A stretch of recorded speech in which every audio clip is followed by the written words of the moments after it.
puisse développer cette ferme biologique, parce qu'il y a eu le Covid qui est passé par là, il y a beaucoup de changements dans l'état d'esprit de la population, je dirais pas d'ailleurs qu'au niveau de notre commune, au niveau régional, national et international. Donc si on ramène la question à notre commune, ben, nous devons être dans cette dynamique-là, sinon nous allons collectivement dans le mur.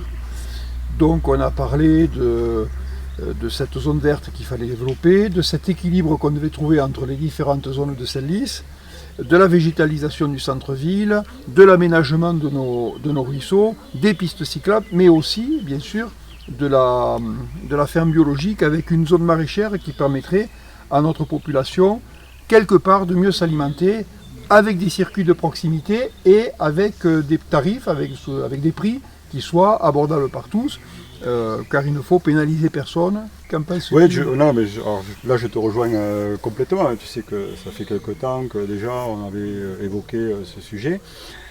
Effectivement, la ferme bio me semble, maraîchère du moins, me semble un élément important et que la commune doit aider à développer.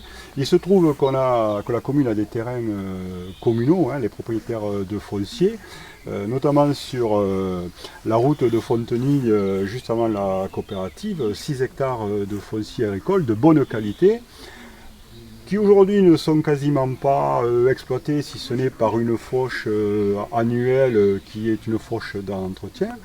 Donc vouloir installer une ferme bio à cet endroit me paraît opportun, car on ne pénalisera pas un agriculteur en place.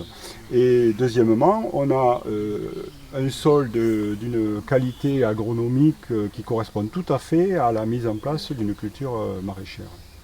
Et en plus, tu nous avais expliqué que ça ne coûterait quasiment rien à la commune. Donc, tout à fait, parce que en fait, les maraîchers qui viendront s'installer sur ces terres, la mairie va leur louer bien évidemment ce foncier. Il n'est pas question que ce foncier soit vendu, la commune doit rester propriétaire. Il y aura donc un bail de location qui sera mis en place entre les maraîchers et la commune.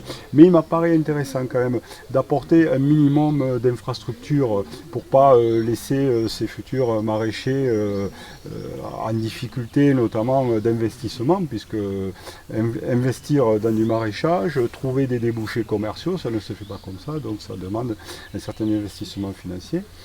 Ce que je peux proposer, c'est en fait de créer une infrastructure de type hangar agricole en ossature bois, pour que ça corresponde tout à fait à la philosophie du bio.